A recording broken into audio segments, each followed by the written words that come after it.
Good evening, sir.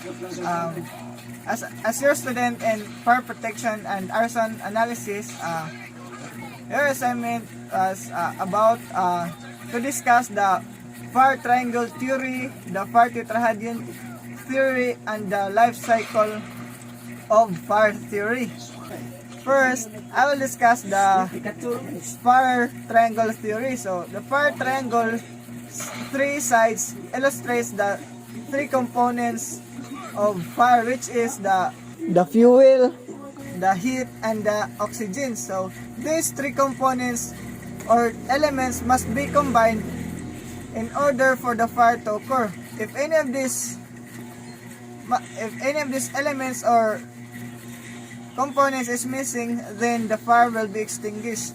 Second, I will discuss the fire tetrahedron theory. So, the fire triangle theory symbolized the concept of fire for a long time, and further research into fire led to the conclusion that a fourth element was a necessary component of fire, which is the chemical chain reaction. Fire triangle theory is subsequently changed into fire tetrahedron. So, a tetrahedron is best described as a pyramid, which is a solid with four plane faces. All the four elements essentially must be present for the occurrence of fire: the oxygen, the heat, the fuel, and the chemical chain reaction. So, if you remove any of these essential elements, the fire will be extinguished. And lastly, I will discuss the life cycle of fire theory. So, there are generally recognized stages of fire: the incipient stage, smoldering stage, and the flame stage. So, the incipient stage is a region where preheating, distillation, and slow pyrolysis are in progress. Gas and submicron particles are generated and transported away from the source by diffusion. Air movement and weak convection movement produced by the buoyancy of the products of pyrolysis.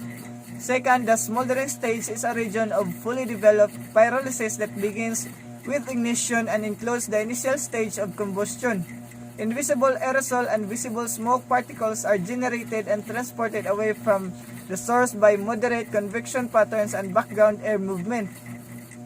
And lastly, the flaming stage is a region of rapid reaction that covers the period of initial occurrence of flame to a fully developed fire. Heat transfer from the fire occurs predominantly from radiation and convection from the flame. That's all. Thank you.